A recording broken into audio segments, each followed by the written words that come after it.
বাসায় ফিরে স্ত্রীর চোখ দেখে বুঝলাম সারাদিন কান্না করেছে। বিস্ময় নিয়ে জিজ্ঞেস করলাম, কাঁদছো কেন? চোখ ফুলিয়ে ফেলেছ, কিছু হয়েছে? মা খুব অসুস্থ, দাদা বৌদিও বাড়িতে নেই। কোথায় গেছে? দাদা বৌদি দুজনেই বৌদির বাড়িতে গেছে। বলছি কি, আমি কি যাব?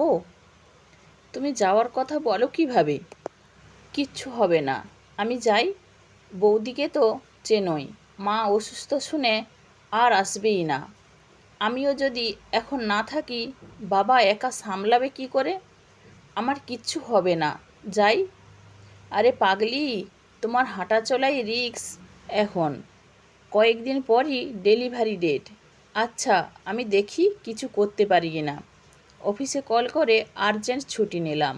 ওভার ডিউটি করে পুষিয়ে দেওয়ার কথা বলায় ছুটি মঞ্জুর হলো। স্ত্রীকে বললাম, ছুটি নিয়েছি 2 দিনের। মায়ের ওখানে আমি যাচ্ছি, তুমি সাবধানে থাকিও। কোনো প্রয়োজন হলে বাবাকে বলবা, আর রাতে মায়ের সাথে ঘুমাবা। তুমি যাবে? হ্যাঁ, ওনারা তো আমারও বাবা মা। স্ত্রীর চোখে আবারও জল। কপালে ভালোবাসার স্পর্শ দিয়ে বললাম, তোমাকে ভালোবাসি, শুধু যে তোমাকেই ভালোবাসি তেমন না। তোমাকে ঘিরে যারা আছে সবাইকে আমি নিজের ভাবি। তোমার আপনজন আমারও আপনজন। এই ঘটনার পর কয়েক বছর কেটে গেল। আমার মা এখন বয়সের বার্ধক্যজনিত অসুখে ভোগেন।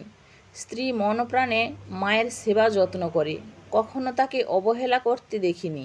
যেদিন মা বেশি অসুস্থ থাকেন সেদিন ও মায়ের সাথেই ঘুমায়। গল্পটি কেমন লাগলো কমেন্ট করে জানাবেন প্লিজ। আর পরবর্তী গল্পের জন্য চ্যানেলটি সাবস্ক্রাইব করুন এবং পাশে থাকা বেল আইকনটি ক্লিক করে রাখুন। Thanks for watching.